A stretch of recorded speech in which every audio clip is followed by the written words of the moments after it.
Welcome to the first ever UFL game day.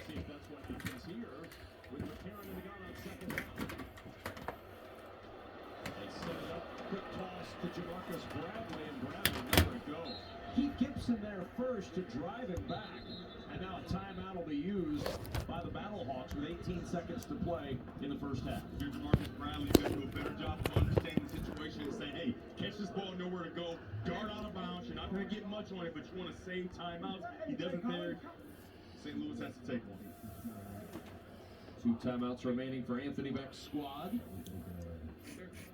Yeah. I think the cheese is exactly what we thought.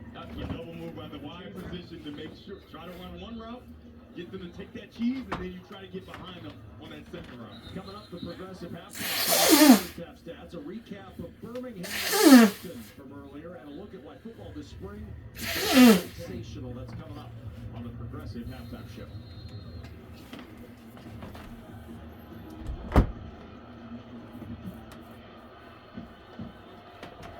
Oh, let's see what McCarron has. So they could try that here. Let's see what AJ McCarron has for them. McCarron, hand off to Goldman. And Goldman going to end up short of the first down at the 18-yard line. Timeout Battlehawks with 15 seconds to go until halftime, and it's 4th down. They did not use the timeout, so they're going to wind the clock. Timeout not called yet, so the clock will continue to run. I anticipate they're going to kick field goal here. And there's the timeout used now. With 1 second left in the first half, Andre Schmidt will come on. The former Lou Rosa Award winner at Syracuse will try to give the Battlehawks the halftime lead. AJ McCarron is not happy about settling for a field goal there. I believe he would have liked to go for it. Yeah, maybe go for it there is what he would like, but Well, you gotta get the lead somehow. Haven't had much success. You want to get points on the board for sure before you go into the half, and this is what Coach Beck is deciding to do. 36-yard try for Andre Schmidt. 56 of 62 inside of 40 yards in his Syracuse career. Oh, I want to see this field goal. It's up on his toe. Got a timeout used first. Hang on. Panthers had 3 of them. They used 1 here.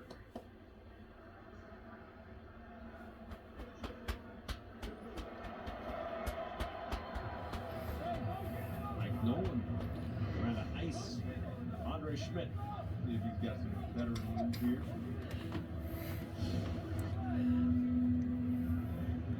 Halftime show is up next, and I just got here and was able to record. Percentages of how much icing actually works. Because it works sometimes. We've seen it work. Every analytics statistic is tracked somewhere. That's got to be tracked. It has to. Do people not care about kickers? Right? Yeah. Well, some of them don't care about kickers, but some of them do, some of them don't. For Schmidt. Right on the toe, and he just got it. He just got it, though. And halftime arrives. We have points on the board, and the Battlehawks take a 3-0 lead into the locker room. A 3-0 advantage for St. Louis. Time for today's big move, brought to you by Pods. It's the move of the goal line. The interception by Quinterio Cole that took points off the board for the Panthers. I mean, the Panthers really found a groove, drove all the way down the field, did all the things you need to do. Throw it low so it doesn't get intercepted. No, pops up, Cole, Johnny on the spot to make that play and set up an opportunity for the Battlehawks. 3-0 lead. AJ McCarron and company head to the locker room to try to figure out how to build on it against the Panthers defense that has been stingy indeed. 3-0 St. Louis with the advantage at halftime. Yep, halftime's up next, viewers. We'll be back after this. We're back. Look inside the Battlehawks locker room. But this is halftime, though. What to do for the second half with a 3-0 lead. And now let's take a closer look at some of the rules that are going to make the UFL a spring standout. Oh, yes. This is the UFL point after touchdown. This is about more scoring, closer games, and more strategy. In the UFL, the scoring team has 3 different point after touchdown options, and there are no kicks.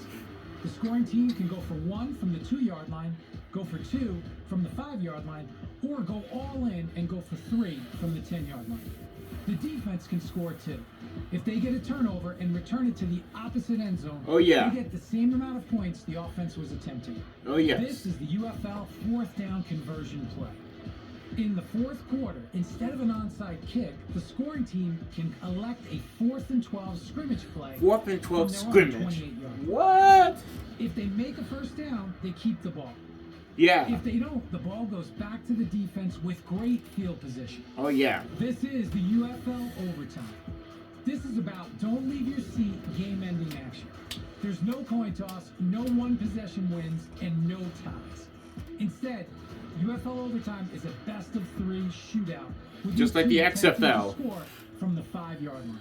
If you did. Teams get 2 points for each successful conversion.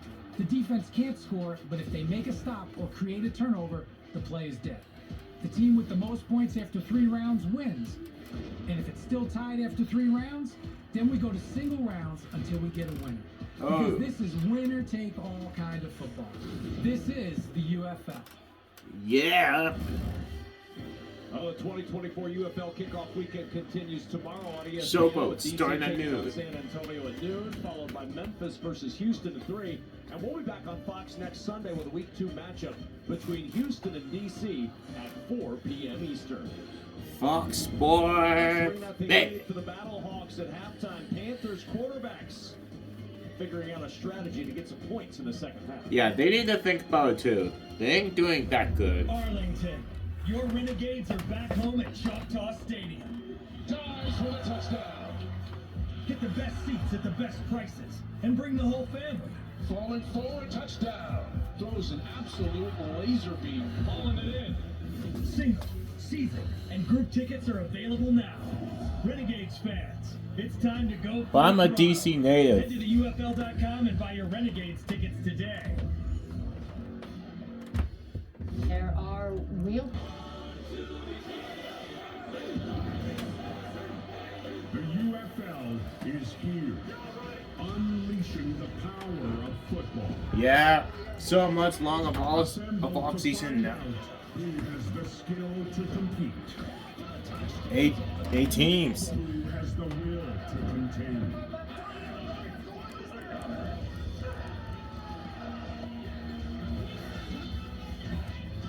And to answer that timeless question, who is the best? The merger means it's going to be athletes galore. The best of the Champions. Challengers. The chosen few. DC. Renegades. Battlehawks.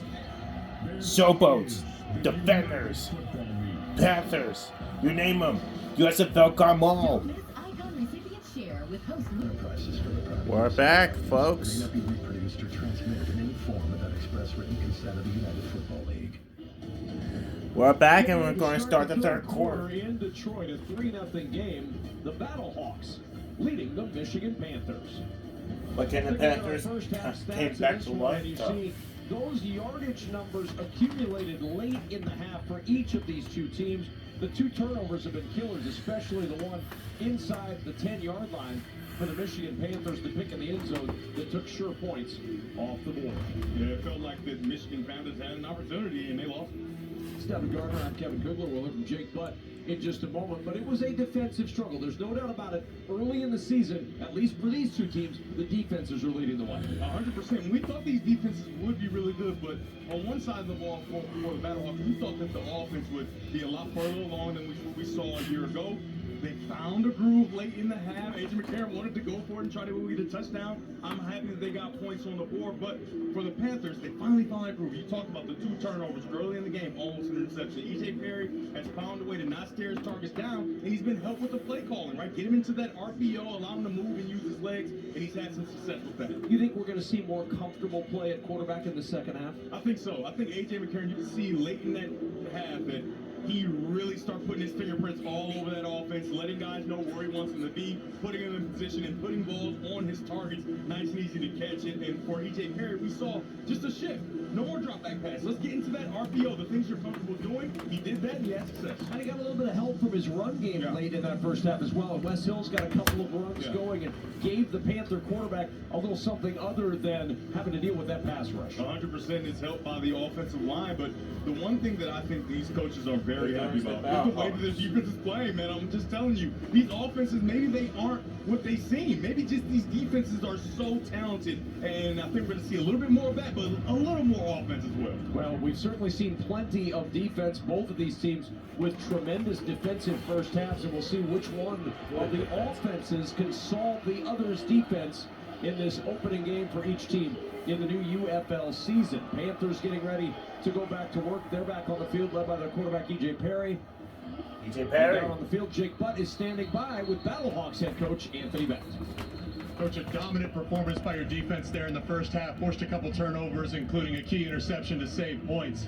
What does that unit need to do to continue its dominance? Yeah, you know, we gave up a couple big plays, but they're able to bounce back and get the ball back.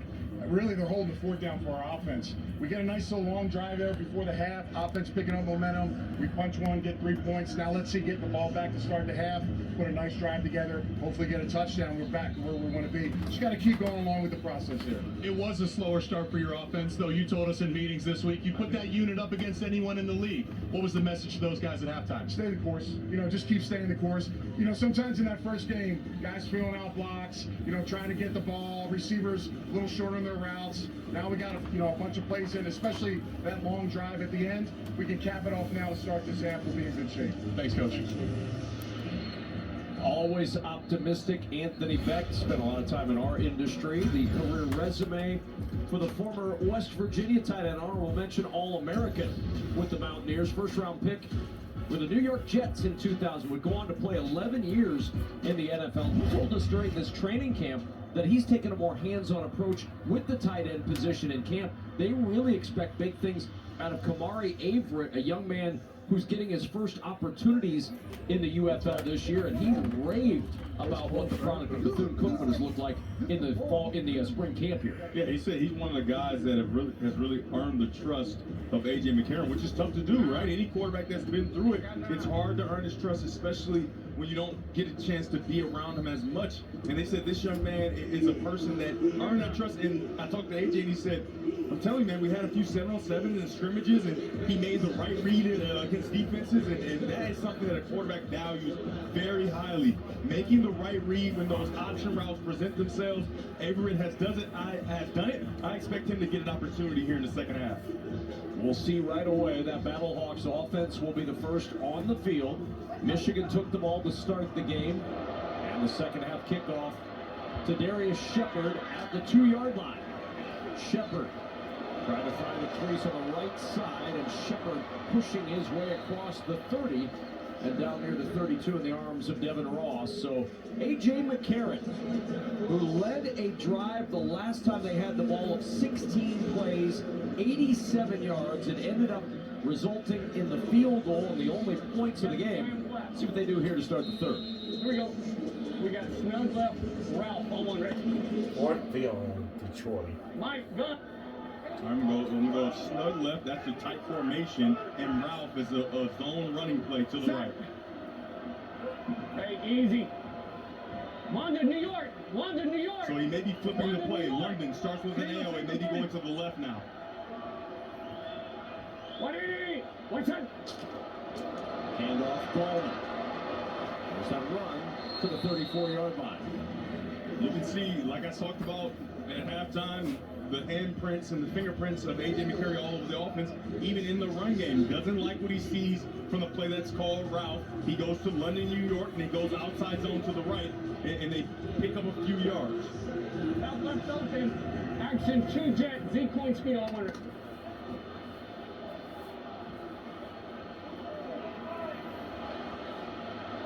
Action 2. Be ready for 30 right here.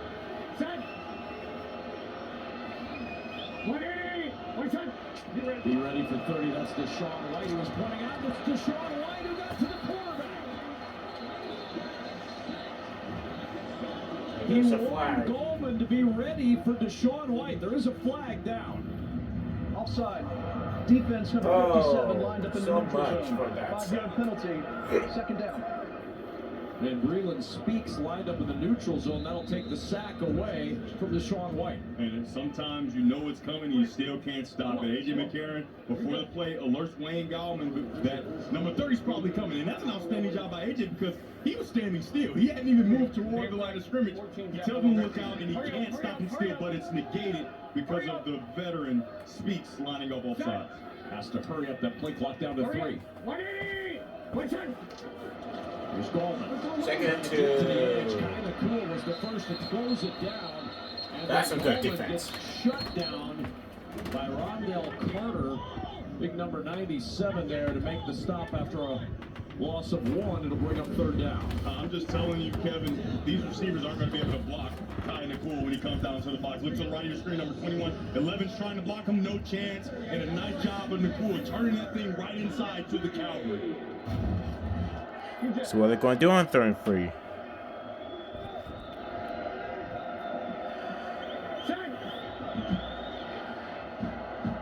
Now the tree comes at the bottom of the screen. 3rd and 3, 3-man rush. McCarron goes up top, and he finds Darius Shepard, and that's a Battlehawk first down to the 47-yard line. Pickup of 8. It's a nice job of the Michigan defense by disguising, and A.J. McCarron finds it out right away. They rotate the defense to the boundary, and he understands that he's got an option route to the field. He hits him right on the numbers. Nice job of Darius Shepard running away from the defender and still having the yardage necessary for a first down. Yeah. Shell, off 30. You got me?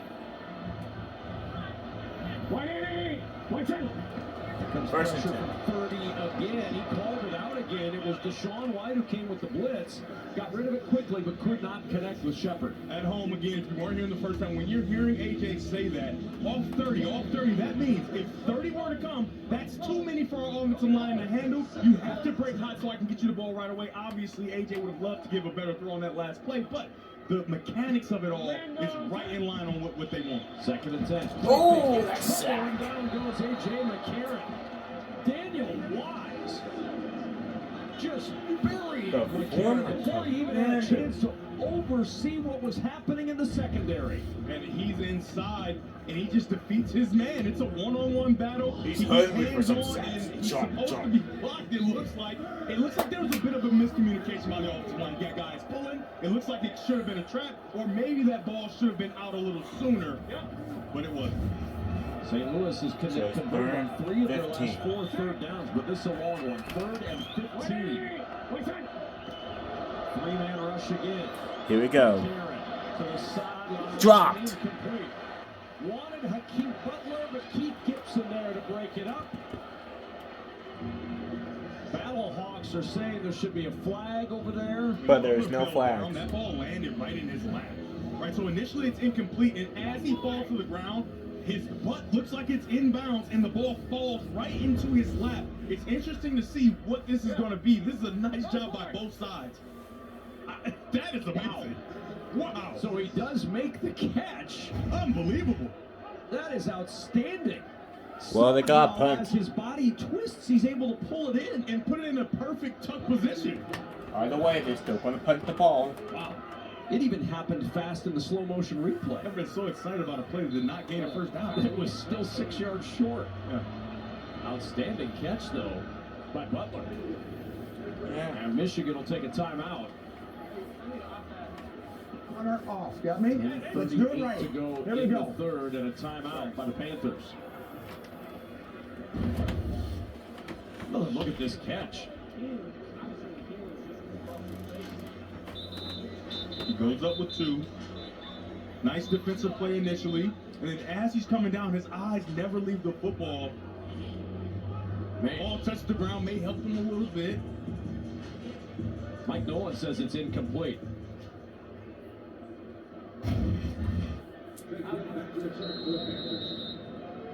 He could challenge. You can challenge one time as a coach in this league any decision made on the field, but since it's not a first down, he's not going to use his challenge on that. Richter will punt it away. At the 10-yard line. Oh, he muffed it, but he recovered. There is Trey Quinn. Almost a second disaster for the Panthers in the punt return game. Quinn able to cover the muff, and the Panthers start deep in their own end.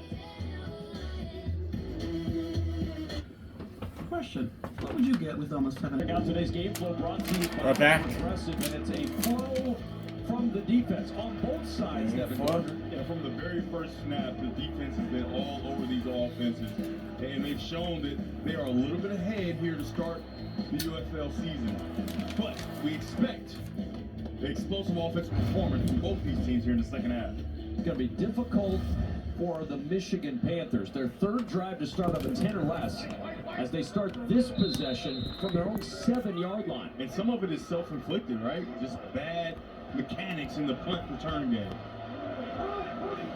Motion from Cole Hicatini, the tight end. This is Hills, and a little bit of a delay in the mesh between Perry and Hills that Hills unable to get anything stopped at the 7-yard line. If there's a delay, you're going to have Rose all over you. Rose does an outstanding job of getting through the line of scrimmage and making a play on that running back. Now, for this offense, a year ago, offensive coordinator Marcel Belfay was with the Philadelphia Stars. More of a drop-back pass game. Here, you're not seeing that now. In empty, you're going to have some more of that drop-back pass possibly, or the quarterback draw that we saw earlier. Not enough guys in the box. 2nd and 10 to the sideline he goes, and out of bounds near the 13 is Devin Gray. The gain on 2nd down leaves a 3rd and manageable now for the Panthers, trailing 3-0 here in the 3rd. Michigan has had some success when they get into that empty set. They ran a quarterback draw earlier in the game, and now you see a quick throw outside, something that's really quarterback friendly to allow E.J. Perry to get started here in the second half.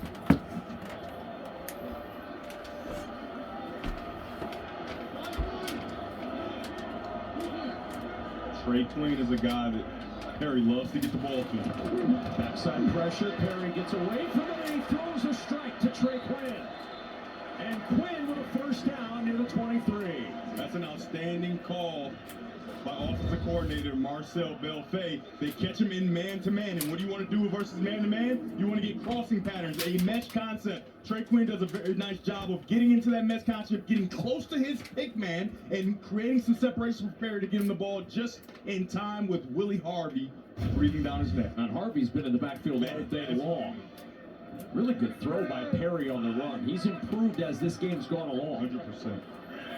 From the 23 on 1st down, off the play fake. Whoa! Deep down the side. Whoa! With Marcus Sims into Battlehawks territory. They'll mark him down at the 47.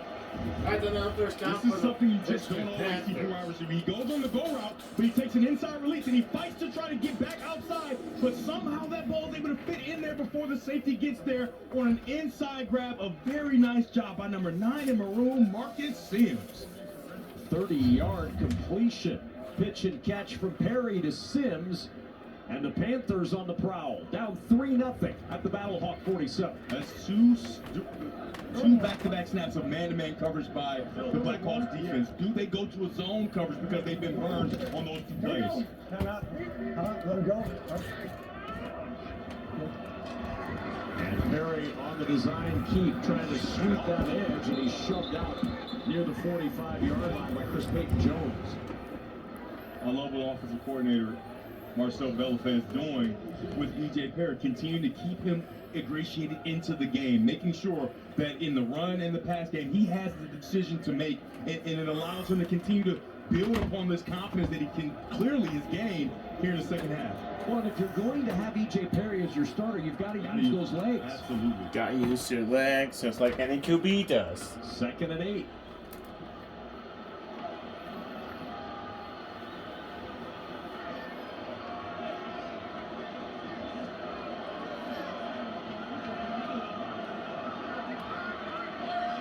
Quinn in motion. 5-man rush. Perry over the middle. He's got Cole Hicatini. Hicatini on the run.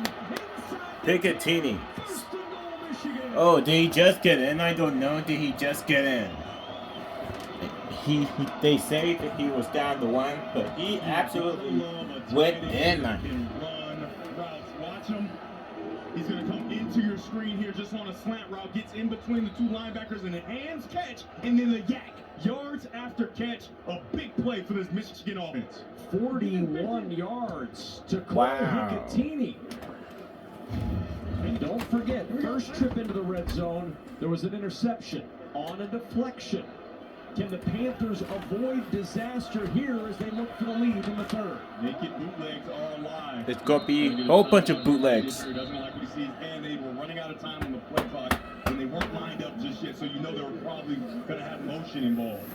So the timeout used by the Panthers. Jake Butt, Cole Hicatini rumbling for 41 yards. The tight end's getting involved. Oh, and I'm getting fired up about it too, Kevin. Listen, hey, as a good tight end, we said if you block, you'll get a ball thrown your way. But especially when you got a linebacker matched up on you, that time it was Cole Hicatini proving why he's a viable threat, beating that linebacker, and then doing a little sauce after the catch as well.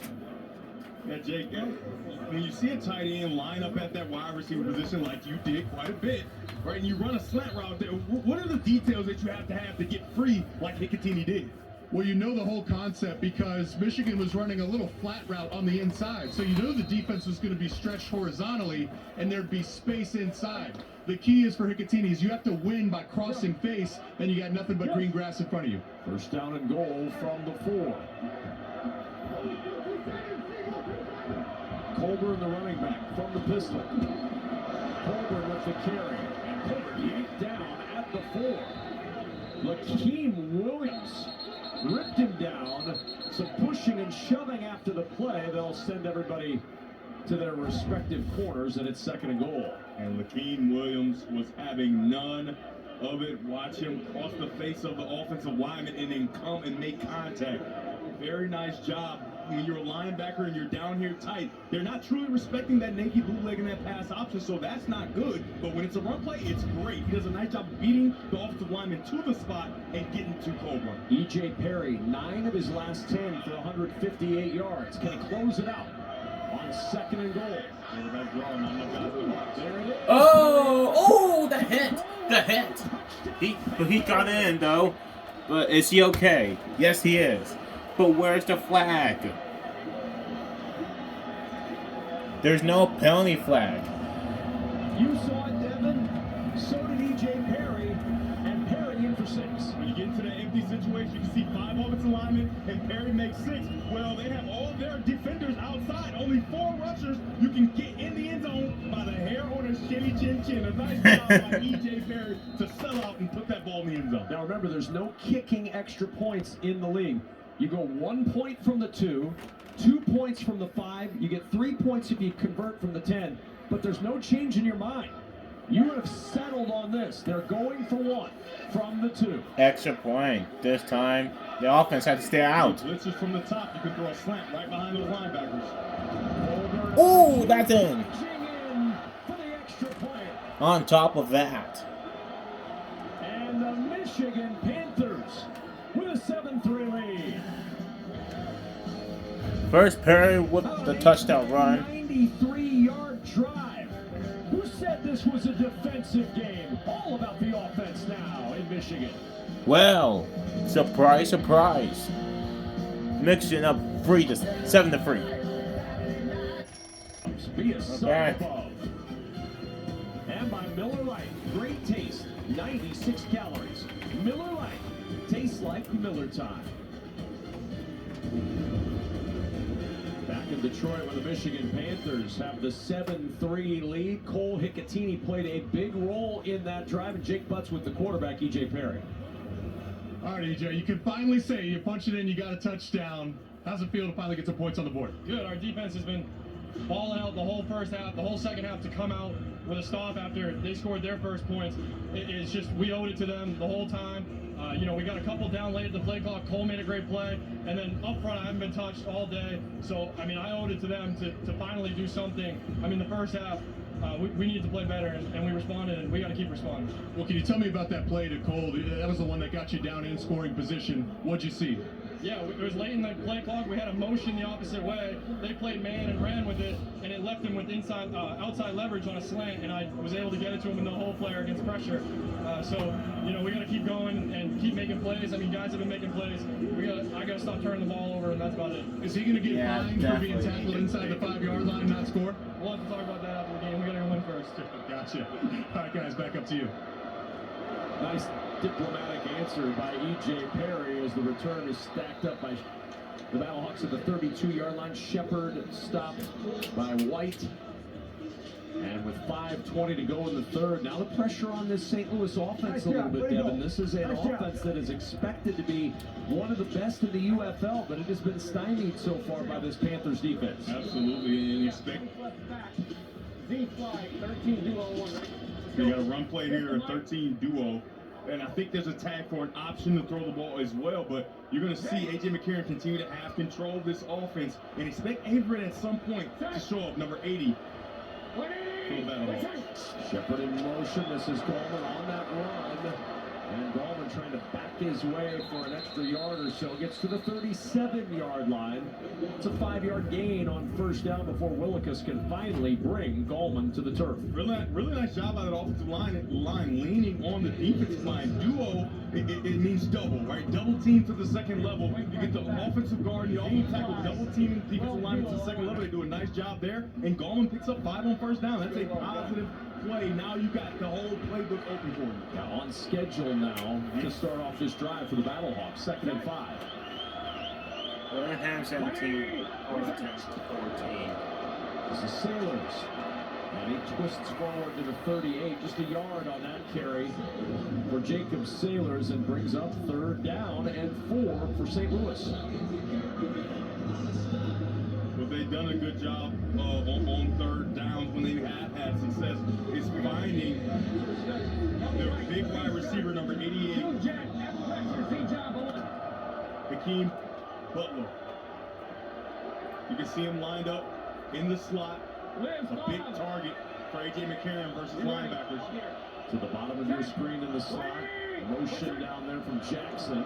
McCarron with time, checks it short. This is Sailors out of the backfield. He's got a first down and more into Panther territory and down at the 43-yard line. Nate Brooks had a shot at him, able to shed that tackle and pick up 21. That's a nice job by A.J. McCarron because he had Butler on the dig route. Watch number 88 go across the middle. He has him, but he also has Sailors with a lot of guys nowhere near him. He gets the ball, gets outside, and picks up extra yardage for a first down. To the 43. Kobe hot. Kobe hot. Kobe hot. Orlando. It's Sailors. Nothing there. Well, that Panthers defense has been stout at the point of contact. Frank Ginda coming out to help out Walter Palmore.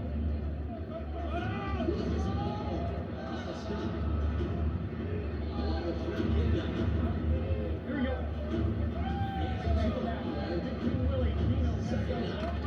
Dino, that double post, right? So you can expect a double post to the top of the screen, give him max protect so they can get this ball out versus that safety in corner. Aitman and Shepard, the receivers, to the top. Motion from Sutherland. McCarron. Pressure coming late. He throws, and it's caught by the tight end Sutherland. Down the sideline and out of bounds inside the 15. They'll mark him at the 14, where Tornado finally able to knock him out, but a pickup of 27, and the Battlehawks on the move. Very nice call by offensive coordinator Bruce Gradkowski. You're going to get double post from the 2 receivers to the top of your screen, right? And they're going to clear out for a sail route by big number 84, Jake Sutherland, to go right underneath. Nice job of understanding the concept. Clear out, throw the ball right underneath. Nice navigation of the throw by A.J. McCarron. First down and 10 at the 14. Here we go. 2 tight ends on the field. Sutherland, 1 in motion. And on first down, quick swing. Shepard, 1-on-1 on the edge, and an outstanding 1-on-1 tackle by Nate Brooks. Yeah, Yeah, so you get one-on-one, and if I'm AJ McCarron, I'm throwing out there too. Give it to a guy that's used to returning kicks, see if he can make a play. An outstanding job by Brooks getting him to the ground. Or just a sure tackle. Yeah. By the product of North Texas. Just telling you, man, you get a returner out there in those one-on-one situations. I'm not a defensive guy, and that's why I chose not to, because I knew that one might be an option. Exactly. Second and 8, 4 receivers out. McCarron steps up, throws it short, catch made inside the 10, he got dancing wrapped around up. near the 6 and lunging to the 5 is Aitman. Frank Ginda holds him short of the first down, and now 3rd and 2. I mean, again, a very nice job of understanding the situation. A play kind of designed for man defense, clear out with a shallow cross. Well, Aitman sees that it's zone, right? So he doesn't continue to run through the zone. He sets up, gets nice and big and open for AJ McCarron to set up a 3rd and short. Spider 2 Z banana. Ooh, Spider 2 Z banana. That's fake power pass, right? So it's going to reverse out, fake the power to the right, and you're going to get a banana from the Z. It's kind of like a corner route where he doesn't really define the point. Sailors gonna get there.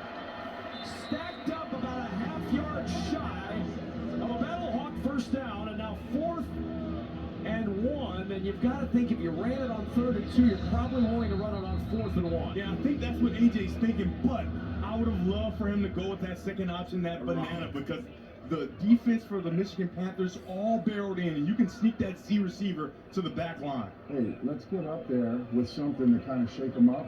The clock will start, right? We won't run a play, though.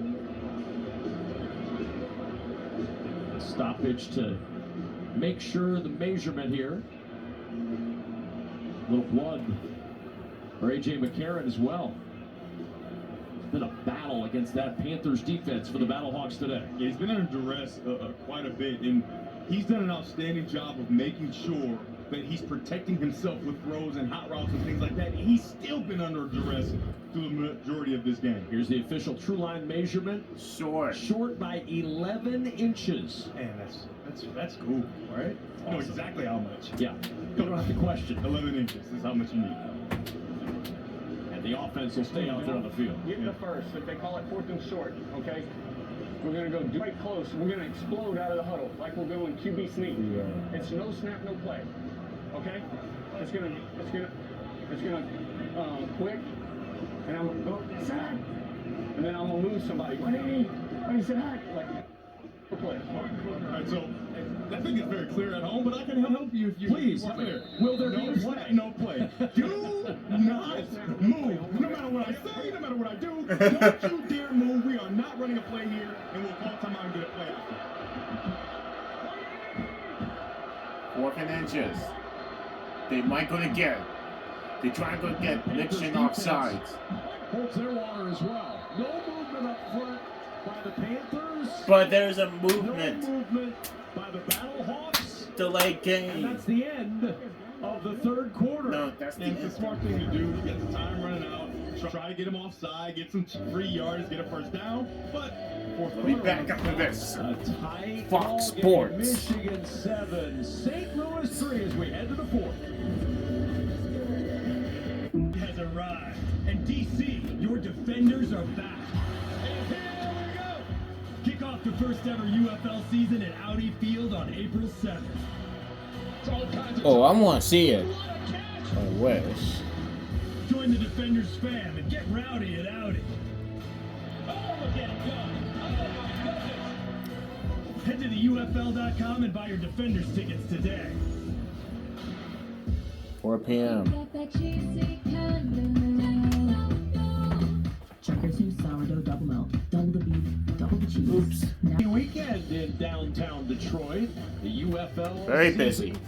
Starting off with St. Louis and Michigan, part of a busy sports landscape. Michigan with a 7-3 lead as we start the 4th quarter alongside Devin Gardner with Jake Butt on the sidelines. Kevin Kugler has a 4th down and 11 inches coming up for the St. Louis Battlehawks. AJ McCarron still messing with that finger. We showed you the like a little blood on that middle finger on his throwing hand that he was working on a play ago. He was still messing with it during the timeout. Yeah, throughout the entire break, he's just grabbing it and saying, do it right there, right? Yep. Trying to make sure that it's healthy and ready to make a play here. 11 inches, not a long way to go, but the way this Panthers defense has been so stout inside, and you're going to see they're going to move Green Speaks down inside, one of their best defenders. And we've got a challenge coming up here to start this fourth quarter. Mike Nolan, remember we told you that each coach has one challenge. You have to have a timeout, and you can challenge any officiating decision, and you have to identify the specific thing that you're challenging, and it's all they're going to look at in the challenge. Yeah, either way they're fourth down. So we're calling this the super challenge. Yes, the false start meshes with the game clock. The clock was, you want to say that the clock was at 0 prior to that movement, correct? Adam, he is challenged at 74, flinched. Gonzalez flinched, which he did. But we had actually looked at that already. He actually flinched after the clock hit 0-0. So the period was over at that point, so there's no foul. So he loses his challenge, and loses a timeout, and then we just play on from here. So the challenge is gone. The last timeout is gone. There was no foul for a false start because the action happened after the third quarter ended. Michigan loses its challenge and is out of timeouts. And I'll say this, it's so nice to have Mike Pereira back with us on Fox, but it's a little bit unnerving because in the stadium, it sounds like the voice of God coming down to tell us. Especially if you don't look up at the jumbotron. Like, what's going on? They pipe it into the stadium, and all of a sudden you've got the deep baritone voice of Mike Pereira telling you your challenge is null and void. 4th and inches. Yeah, that's it. Oh, they're trying to jump upside, but that's... They stopped it. First and 10 coming up for the Panthers. You hear A.J. McCarron saying, put the ball in my hands. You got to put it in my hands. They didn't. And you see what After this break, Michigan takes over on downs. Panthers ball up next.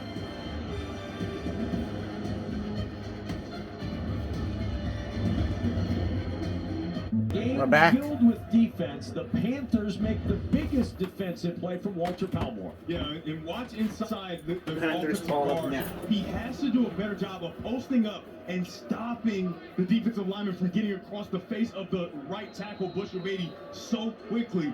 He doesn't do that, and so now the offensive tackle is in a bad position. He doesn't have a chance to get across, and that's why that play is made by big number 99. Once a Tiger, now a Panther, the Missouri product. Able to get in there and make a giant play. My goodness. And turn these Battlehawks away. Battlehawks have had 2 red zone drives today.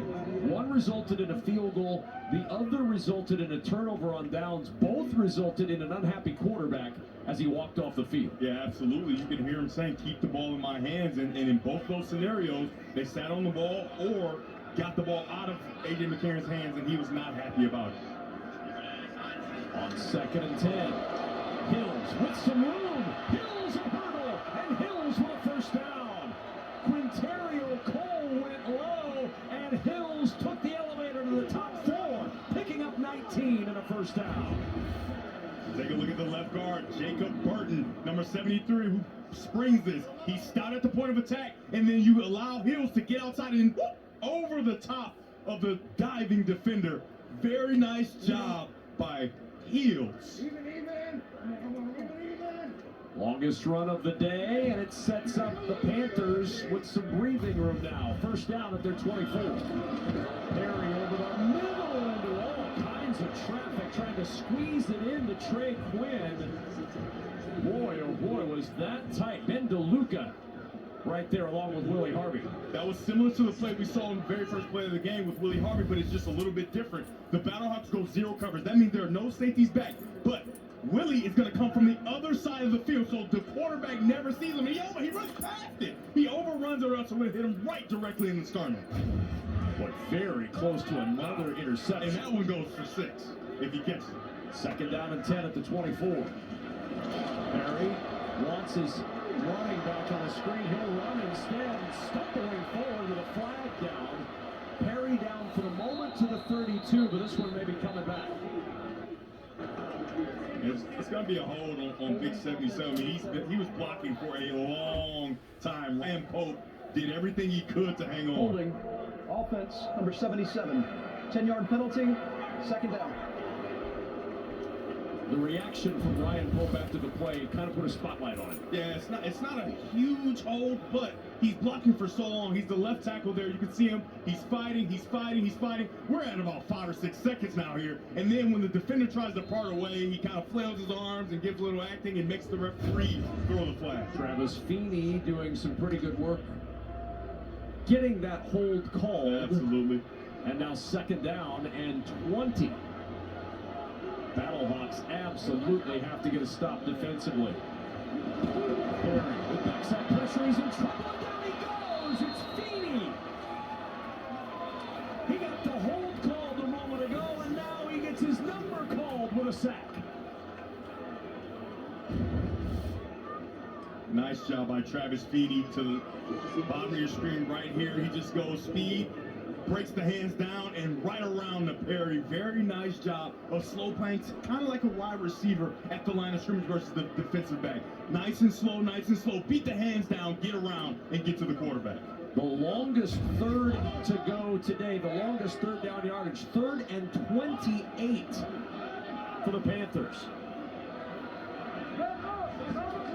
And just trying to get a little room to punt it away. Matthew Colburn pushing the pile near the 8-yard line, just a 2-yard gain, 4th out mile.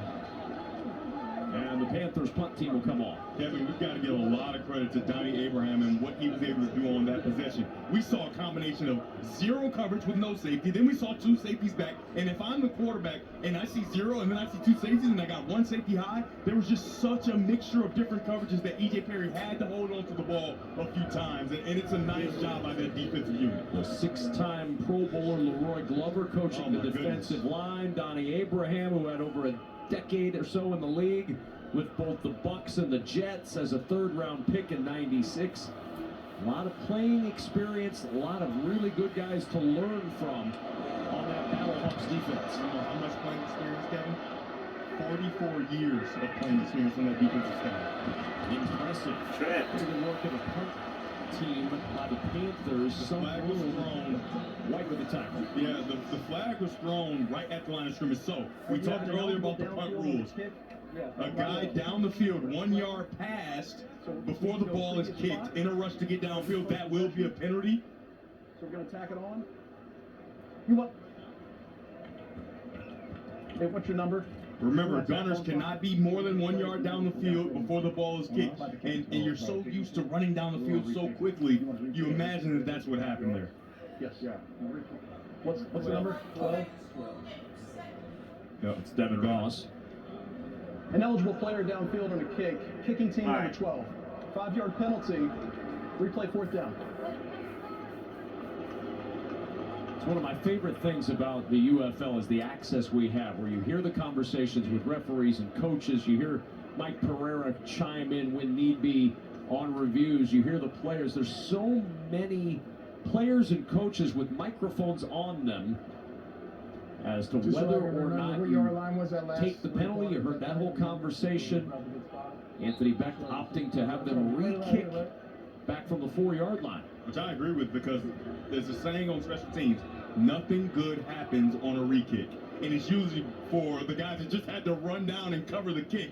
So you expect that your returner is going to get a chance to go against some tired bodies and make a play down the field. And Brock Miller is snuggled up against the back line of that end zone. And Darius Shepard is one of the best in the league. Special Teams Player of the Year in the XFL a year ago. Miller, with pressure coming, he gets twisted around. It's a short punt. It'll take a Panther bounce, but Shepard from midfield, bend it. as he gets to the 44-yard line. That's a big hit from Bryce Tornaden that stops Shepard's forward progress, but the Battlehawks with excellent field position after the penalty. Shepard trying to find some running room, Tornaden whirling in to stop it. But no running room there. They're close up.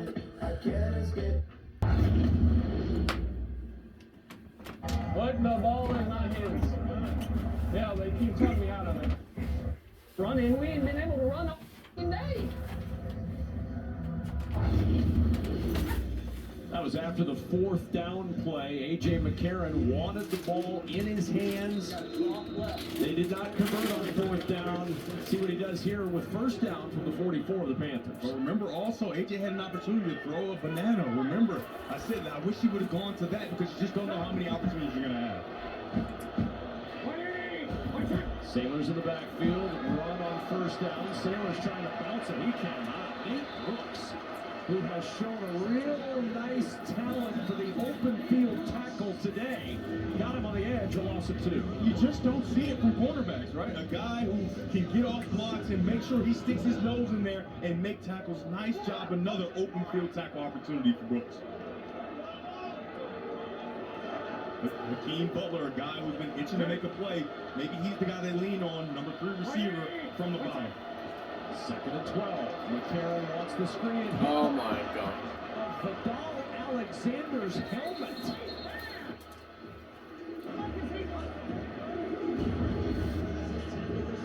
He's just trying to set up the screenplay. He dropped back, and offensive lineman, he's got some big guys, right, across the board.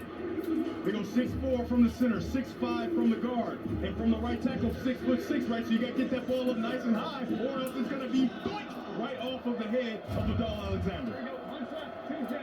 Former LSU Tiger not able to catch that one in any way, shape, or form. Even in the UFL, he's LSU guys. Sick of it. 3rd and 12. Good protection. McCarron with time. Over the middle, finds an open man. Going backwards all of a sudden. Give up the 1st down. Jamarcus Bradley came back, gave up the 1st down yardage, and there's a flag down as well. Yeah, that's not going to be forward progress. He ran back behind the 1st down yardage. So, depending on the flag, I don't think he's going to have 1st down yardage. Automatic 1st down. Oh, there you go. But it won't matter. It won't matter. Personal foul, face mask, defense number 97, 15-yard penalty, automatic 1st down. After all of that, a huge play in this game. Battlehawks were going to have to make a decision. Were they going to go for it on 4th down again? Instead, it's 1st down and 10. Marcus Bradley bailed out on that one because, like I spoke about, that catch, if he gets contacted right away, he'll get forward progress, benefit of the doubt. But because he caught the ball and ran back behind the 1st down yardage, they wouldn't have given him that 1st down, but the penalty on Rondell Carter saved him.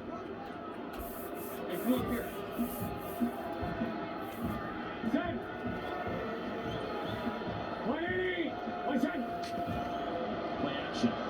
McCarron, all day to throw. Nobody open. McCarron trying to buy time. He's in trouble. Oh, yep. McCarron on the run. Sets and throws. Caught. Wow, what play. At the 5. 1st and goal, St. Louis. Ball snapping on Thornton. Kevin, this is the toughest thing to do for a wide receiver. You have no idea where the quarterback's going. Look where he came from. He's on the other side of the field. He goes across. He has to fight through traffic. He goes back. He goes down. Okay, where's AJ? Are we going that way? Okay, I'll go left. Okay, no, I gotta go right. AJ's going right. And he gets the ball and drags both feet. A nice job there by the return specialist, Darius Shepard. 8:37 to go. Battlehawks knocking on the door, trying to regain the lead. Play action. McCarron floats it back in the end zone. Too far. Too tall for Jamarcus Bradley. Too far and tall. A.J. McCarron on that last play. Even A.J. McCarron won't tell you that he's the most mobile guy in the world, but he does an outstanding job of buying time. That's a long play. There's no way any defensive back in the world can cover for that long. Nice job by A.J. finding Shepard to create that 1st down opportunity.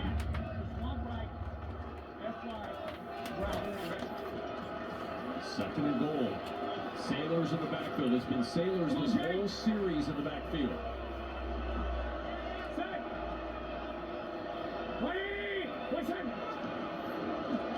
Off the play fake, McCarron throws it short. That's in. Touchdown, Jake Sutherland and the Battlehawks on top. They got plenty of time left on the clock. He said it. Keep the ball in my hands so I can make a play. They do it there, and he punches it in the end zone to take the lead. You're going to see Sutherland. He's on the right of your screen, number 84. He's going to slide underneath, and he gets lost. And A.J. McCarron has the easiest throw of the day. Rolling left, toss the ball to 84 in silver. Hard not to pay attention when you've got so much motion going the other direction. And they're going to go for 2 now. This is a 2-point try from the 5. Looking for 2 points to try to take a tying field goal out of the equation. McCarron for 2. Directing traffic. Scrambling to his left. No, he could not get it. They cannot get it though. So the 2-point try fails. The Battlehawks lead remains 2 at 9-7. But finally, St. Louis able to get into the end zone. Jake Sutherland, who had 2 touchdowns a year ago, his first of this new season, and the Battlehawks on top of the 4th. We'll be back. I love your dress. Oh, thanks. We're back, folks. Today's game is sponsored by Liberty Mutual Insurance. Only pay for what you need. Back in Detroit, a 9-7 lead for the Battlehawks as we go downstairs to Jake Platt. Here with Sergeant Mason Beauregard. And Mason, we're sitting here right here in the action. Got to see that touchdown. What do you think of the game so far? Great. We still got plenty of game left, so let's go. Service is the word that's come up. For you, why did you answer the call to serve? I joined after the Michigan Army National Guard after I was in active duty. We moved back here with my wife and 2 kids, and we're able to be around our family and whilst continuing to serve in the National Guard. It's been great so far. Thank you, Mason. We appreciate your service. Great to see Mason and his family committed to serve, because anybody who served knows that it's not just the person that serves that is serving. It's the spouse, the children. The commitment is wholly with the family. And kudos to all. Ready to kick off the Battlehawks with the 9-7 lead. It'll fall on E.J. Perry now, who has seen a much more productive turn in his game from the early start. Yeah, he started off very shaky. The very first play should have been intercepted, maybe returned for a touchdown. He ended up having another interception and then another one on the goal line. But since then, he's really turned things around and found his groove. From the 12, Marcus Sims on the run. Long strider, Sims across the 40 and down near the 45-yard line. Cameron Kelly with the tackle. Marcus Sims didn't have a lot of returns last year, but he averaged almost 41 yards per return. Good field position for the Panthers. We'll be back up this.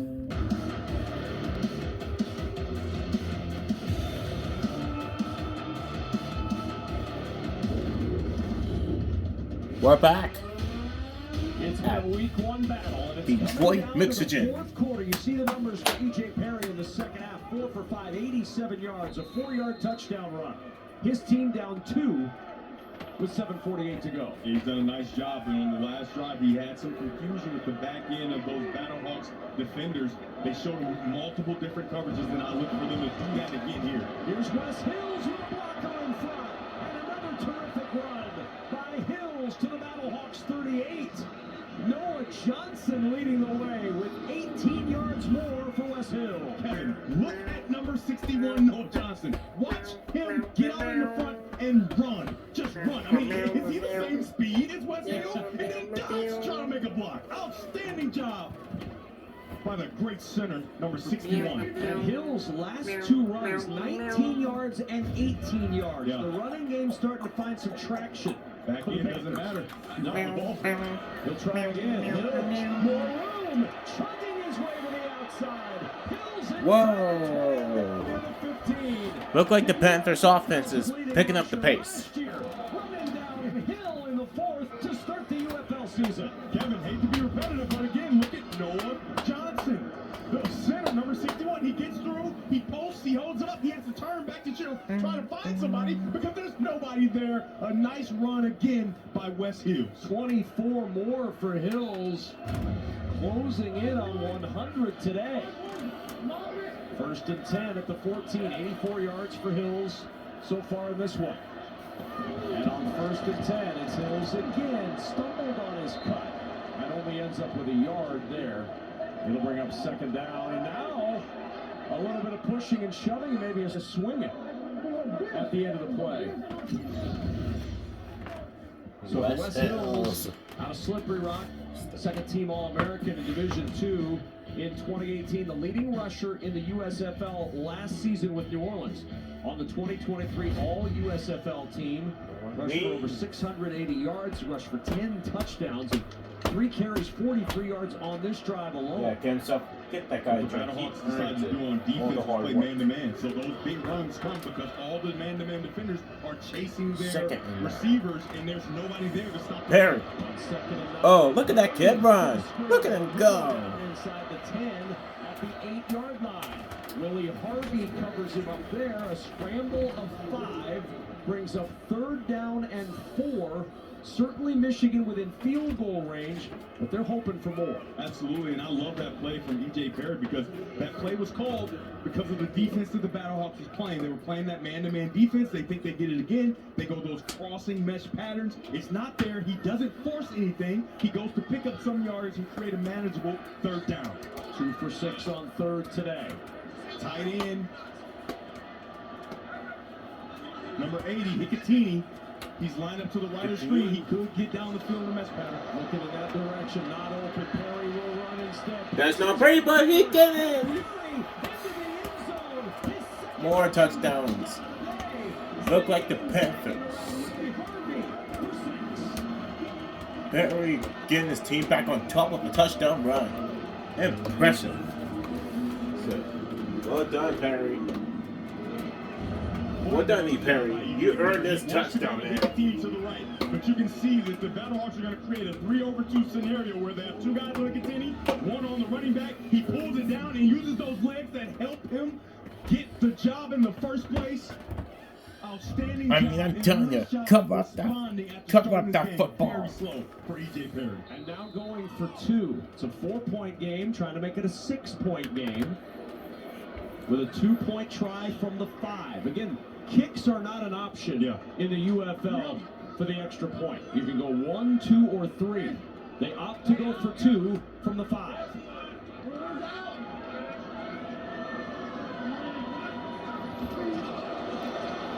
Perry. Oh, wide open. He caught him.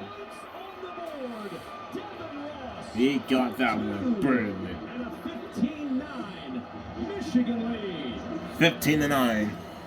Nixon back on top of things after this touchdown run again. Perry with the scramble. A one-man rushing touchdown of the day. And then the mid-range came strong for Devin Ross. He's a one-man show. Nixon on top, 15-9. Seahawks. We're back.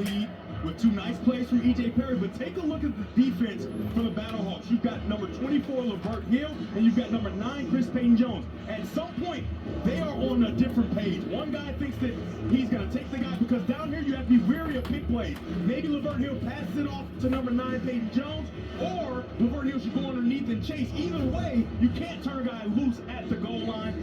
Perry takes advantage, and a nice catch by number 12, Devin Ross. And they're talking about that very thing right now on the sidelines as they look at that on the pad. Just a miscommunication. What are we going to do in this situation? Because big plays, you know down there is always what's going to happen. Do I go underneath and chase, or do I pass it off to you? They better figure it out, because now they're down. They're going to need something from their offense with 5 to play here in Detroit.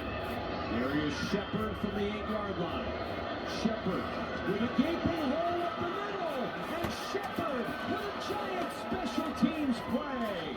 Wow. The XFL Special Teams Player of the Year a year ago. making a giant play here in the fourth. Well, that's a nice way to get some back to help Big AJ McCarron surprises in this offense. And like in the you said, fourth quarter. keeping hold down the middle. At A very Ford nice Field. job of Shepard, a guy who's used to making big plays in the return game, getting right down the middle. But a nice tackle there by Levante Taylor, because if he's not there to fold and make that play, it might be a touchdown. Yeah. 48 yards on the return to the 44-yard line. You got 10. 10. 110. On 1st and 10. McCarron to the sideline. Catch made at the 40, out of bounds at the 39. Blake Jackson. Panthers defense, they have to find a way to confuse AJ. You can't allow him to see retreat coverage, or else he's going to pick you apart all the way down the field and possibly waste all the time as he tries to go get the ball in the end zone. 19 truck. 2nd and 5. Set. 180. 110. Goldman on the toss. And Goldman lost the football, but he's back. Ruled down by contact at the 36-yard line, 2 yards short of the Battlehawks' first down. Yeah, he was clearly down. He goes airborne and picks up a few more yards.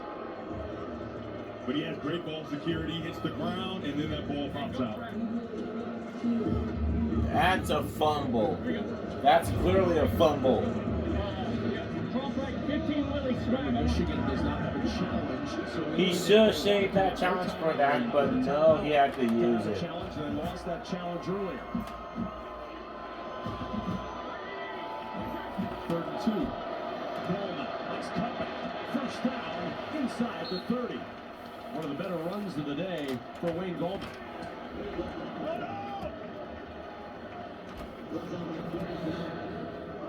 So earlier we heard AJ McCarron say, keep the ball in my hands, and because they did that, you can see that the Michigan Panthers defense is just a little bit more loose. Now you can find those running lanes for your talented runner, Wayne Goldman. 180. 110. Again on the ground. Again with Goldman. Nothing doing that time. No gain on the play. Kenny Willicus there on the stop. I just love the chess match. Right, you got the Michigan Panthers who are playing some too high, expecting pass from AJ McCarron, so you're getting a few running lanes with the running backs, and then they go to the one high set, right? Go man-to-man across the board, put some guys in the box, and they stop the run like they've done for the majority of today. Yeah, it's been hard to run for the most part against this Michigan defense today. But now they go back to too high safety, so you have an opportunity to run this ball, but they're in the empty set. Ball split out wide to the bottom of the screen. Set. 180. 110. From the 29 on 2nd down. McCarron looking, throws, sideline, incomplete. It's a nice shot throwing the ball away. So what Michigan did there is they emptied everybody out of the box because they don't respect that A.J. McCarron is going to get a quarterback draw called, right? So contrary to E.J. Perry, when they empty the box, he can run and go get a touchdown. A.J. McCarron doesn't truly have that option, so now you have more guys over your wide receivers, and there's nowhere to go with the football. One of the reasons why E.J. Perry won the job out of camp for Michigan is that ability to make plays with his legs. Absolutely. Here we go. 3rd and 10. 3rd and 10. Pressure picked up. McCarron. He dropped that one. Wow, if he hadn't caught it. Fingers, and now 4th and 10 with 1:59 to play. The 2-minute warning arrives, and the biggest play of the game will follow. 1:59 to go. Panthers 15, Battlehawks 9. 4th down for St. Louis. Next. If they fail, Panthers ball. 15-9 Panthers. If the Battlehawks fail, for St. Louis, they have all 3 timeouts left. 4th and 10 at the 29-yard line of Michigan, down by 6. if they fail, Panthers ball. They see a look that they do not like. They can call timeout and get it arranged and pick a new play, because this is the biggest play of the game for the Battlehawks. And of course, if they A don't huge get it, play. they have those 3 timeouts to use on defense to try to get it back one more time for the offense. A lot of football left here. From the 29, 4th and 10. McCarron stepping up, looking for the end zone. Jump ball, leaping grab. Marcel They confirmed it. First goal, Battlehawks. Wow. What a play. After all of this, and give the big, strong wide double receiver coverage. 6'4", 216 pounds, up and over, and they call it a hand tap in the young kids game. The 7th round pick of the Raiders in 2018, Marcel Aitman. Give me that. And now first and goal. Gallman, the running back. Hard snap. He caught it. No, he didn't. Trying to get both feet in across the goal line with Kai Nakua on it, but it's 2nd and goal.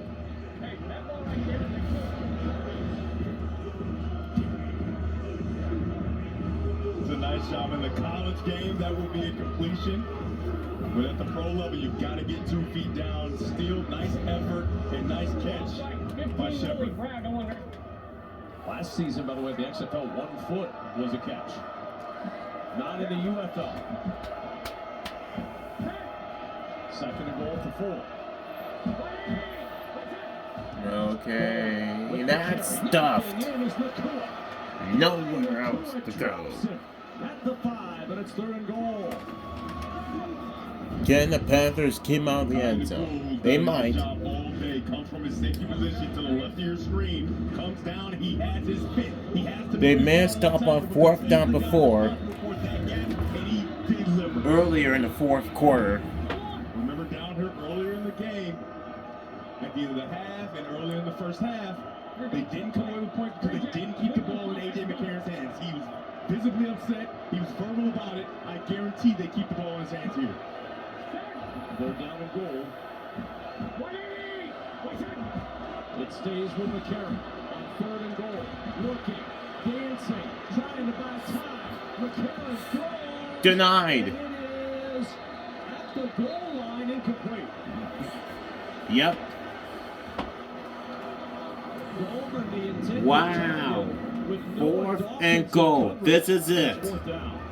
If they fail, Panthers football to win it. Nice job by A.J. McCarron buying time and a nice throw. I mean, he puts it exactly where you want, outside the defender, right into the arms of Gallman, but that's a tough catch for a running back to make. Diving, laid out, and it gets right through on his stomach and hits the ground. So now 4th down and goal.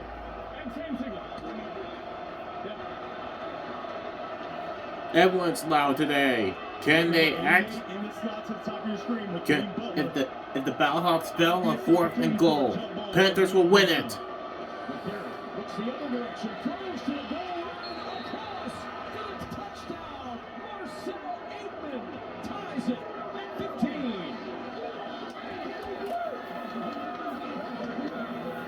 But of course they confer on 4th. Kevin, this should not work. It has a perfect throw and a perfect route. A comeback this down this close doesn't usually work. He goes comeback for the defensive back. There's no reason to back up. There's nowhere for him to go. He backs up and a nice job of snapping down and racing back to the pylon, and a perfect throw by A.J. McCarron. And now they'll go for 1 and the lead from the 2. Can they actually get it for the lead? Left in regulation. And an opportunity power pass banana earlier. Snap it. There it is. Comes back the other way. Wide open. Jake Sutherland with the conversion, and the Battlehawks are 49 seconds to play. What a call by offensive coordinator Bruce Gradkowski. He called the banana earlier. He called it one more time, and then he calls it again. Take the power pass and sneak the tight end out of the backside. Sutherland sneaks out wide open. You're going to see him come from the other side of the field. Finds his way through the traffic, and I remember throwing a touchdown just like this to Jake Butt against Ohio State. Outstanding job by the Battlehawks, and that man right there, A.J. McCarron. They kept it in A.J. McCarron's hands. He told them, keep the ball in in my hands. And what happened? The Battlehawks took the lead. No timeouts for Michigan. 49 seconds left in the game.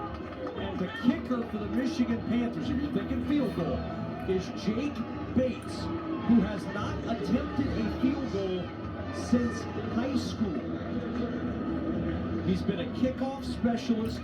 He was a soccer player at Central Arkansas before going to Arkansas and was first team All-SEC as a kickoff specialist in 2022.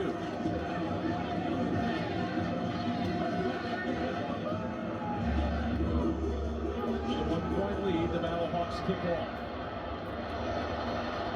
From the 15, it's Marcus Sims to the 25, to the 30, and down at the 35. 44 seconds to go, and it all rides on the shoulders of E.J. Perry. It was a rough start today for the Panther quarterback. An interception early by Mike Rose, and then a deflected pick at the goal line. How big is that play right now in a one-point game? But things got better. Perry found his legs, found his rhythm, rushed for a couple of touchdowns, and now will be called upon to try to engineer a game-winning drive with no timeouts and 44 seconds left.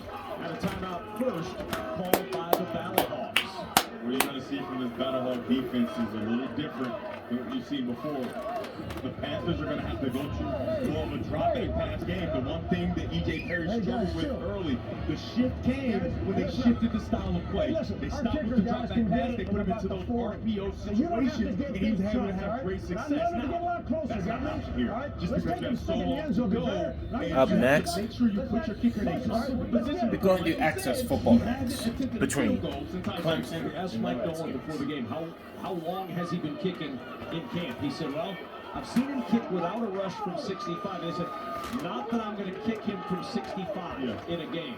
My guess is you want at least 40 or under to feel like you've got a legit shot. I watched him warm up. He was hitting from 55, but again, no rush in warm-ups.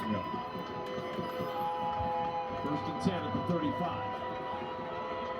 Four-man rush, swing, and Colburn with a nice one-handed catch, and more importantly, makes the catch and goes out of bounds. Minimal time off the clock, 41 seconds to go. Yeah, not having any timeouts is so important right now. You have to get these throws outside the numbers, but remember, the clock will stop momentarily when you get first down, similar to the college game.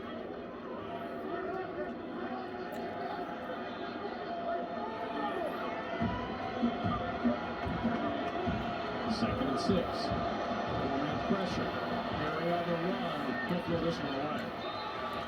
Carson Wells provided that heat on E.J. Perry. All right, 6. Threw it out of bounds, brings up 3rd and 6. Now the clock stopping rules are the same at any level. If the ball is incomplete or out of bounds, the clock will remain stopped so you can huddle, you can call a good play, you don't have to go in a hurry-up situation. Remember, timeouts left for Mike Nolan's Panthers. Yeah, remember the issue that E.J. Perry had early in the game in the drop-back passes, staring down his target. So he has to make sure he uses his eyes to move those safeties to get to the throw that he wants. Looks like they're going to go two-man, which I think would be a mistake. Four-man pressure. Perry in some trouble, spins away. Buying time, sees Colburn open. Oh! Incomplete. Why he dropped it late? 41-yard line. Colburn tried to sell it. He couldn't convince the Stripes that it was a catch, and with 27 seconds to go, it's 4th down. Oh, right there. Barely hits the ground, bounces up. Nice acting job by Colburn there, but he's not able to get his hand underneath that throw. Well, when you have the tire remnants that spray out of the turf, well, there goes the Terry and Perry's jersey. First 4th down of the day. 4th down and 6. Man-to-man coverage. A walk with a quick. First down, Michigan. Gotta hurry. No timeouts. Off the pause while they set the chains. 20 seconds to go. They wind the clock, and Perry will spike it. 2nd down for the Panthers. It's Perry. It's Perry showing some guts. Right, and Perry's showing the prey. You start the game the way he did, just not finding any success. Even when you do well, it bounces off the ground and into the hands defensive back. It's a nice job throwing a nice curl route and a very, very nice route by the wide receiver to snap down that route and make sure he gets back to the quarterback. John Hightower, a guy who they got from DC when DC released him earlier in the offseason. 2nd and 10 at the 46. 18 seconds remaining. Perry, the pressure coming to the sideline. Jump ball too tall for Jordan Sewell. Cameron Kelly out there on the coverage. 13 seconds to go. 3rd down and 10. Michigan down 1. At this point, you have to for sure notice you have a first down if you throw the ball in the middle of the field, or it has to be throws to the sideline. The option of E.J. Perry taking off and running is probably not there. So if I'm the Battlehawks, I would go back to that 2-man, right, where you have 2 safeties high and man-to-man coverage, allowing the wide receivers to only break out to make sure that you force E.J. Perry into a running situation. 3rd and 10 at the 46. We are going to 5-man rush. Perry throws, looking for Colburn. That pressure got to Perry a little bit, Devin, and now 4th down. Yeah, so they didn't play 2-man, but they played cover 2. And they're bringing Jake Bates on to try a game-winning field goal. Not in this range, but he could definitely try. Never attempted a field goal at Texas State. Moved to Arkansas. Was a kickoff specialist. Oh, this is going to be tight. This is going to be tight, folks. This is a 64-yard try. Oh my goodness, 64-yard. Since high school. Whoa. Oh boy, this is going to be something. Hang on to your seatbelt. And a timeout. They'll kick anyway, and that would have been good. Anyway, that would have been good, but the Battlehawks call a timeout. The one detail that you have to remember, how high was it? Because if that ball comes out really low, you've got tall defenders that are going to reach up and get hands on it. Take a look at this leg. Ooh, that would have been high enough, Kevin.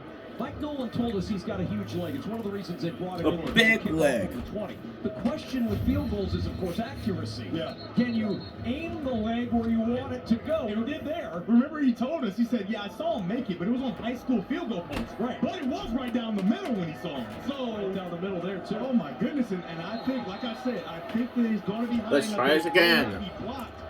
They're going to have to get a lot of pressure inside. 64-yard. Let's try this again. Can you do it the same result? Before they call it. Ooh! It's good! The Panthers are up by 2! Wow! Same result. Wow! Bates.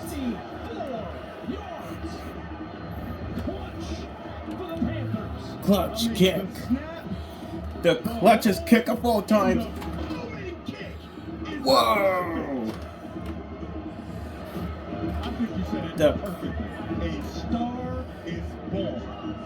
A star is definitely born. They're going to try him from 65. He tried it from 64. And with 3 seconds left, it's good enough for the lead. Wow. It might have been good from close to 70. I think he got more. Wow. So much for icing Jake Bates. That didn't work. I think it gave him a little confidence. Who needs to kick field goals in college? Enjoy your college years. Play some soccer. You know? And then go pro and kick a 64-yard potential game winner. Let's see. That is remarkable. Can they stop the kickoff return though? That's the question. Plus, St. Louis got to do a Hail Mary. I mean, it's not like he missed his field goals in college. He never attempted one. Never. At any point in his college career. Had he graduated high school in 2017. To put that in perspective, what if E.J. Parrott only played high school quarterback? Correct. And then came out here and did what he was able to do today. Wow. Jake Bates. 3 seconds left. Can the Panthers stop them? About 200 right now. The spike. The squid kick bounding along. Picked up at the 30-yard line. Shepard looking for... That'll do it. Shepard. The clock is at 0. And the Michigan Panthers with the victory from the jaws of defeat. Thanks to a 60. They win it because of the 64 The 64 title field goal have the Panthers to win. Coming up. Is remarkable. Bates for the win. Send it over. Well, good luck to you guys. That's the only time we'll play as for now. Well, yeah, but he hit it twice. He hit it when they iced him, and then he also hit it again. We asked Mike Nolan, has he done it since high school? He said, no. Today's player of the game, presented by Simply Spiked. E.J. Perry rally. Wes Hills, good runs. But come on. Jake Bates is the hero. 1 for 1. 64 yards. And now the interview we all expected. Jake Butt and Jake Bates. Guys, what a finish. I'm here with Jake Bates, 64-yard game-winning field goal. And you said this is your first actual game-winning game kick going all the way back to high school. What was going through your mind when you took the field? Man, I prepared for this moment. I think I was ready. We had a really good camp. I have the best operation in the league. Jordan's literally the best snapper I've ever seen, and Brock's the best holder I've ever seen. And just when you have a lot of faith in your guys, man, nothing's impossible without God. He has risen. Easter weekend, man, it's a really special feeling. So you made it, they iced you, then you came back and made it again. It looked like you had some extra leg. I mean, how much distance you got on that boot? Man, I don't know. Maybe we'll get to try that out sooner or later. Heck of a finish, man. Congratulations. Guys. That is a remarkable end to week 1 in the UFL on Fox in Michigan. 18-16, Michigan wins it over St. Louis. Don't forget tomorrow you've got more UFL as week 1 action will wrap up on ESPN. 18-16, Michigan wins it. Coming up next, it's the MLB on Fox. For Devin Gardner, Jake Butt, our entire Fox Sports crew, so long from Michigan. The Panthers are celebrating tonight. Yes, they are. If you have moderate to severe ulcerative colitis or Crohn's... Stay tuned, viewers, for the Access Gaming coming up next. This time between the Clemson Tigers taking on Connor Jones and the Skins. Stay tuned, everyone.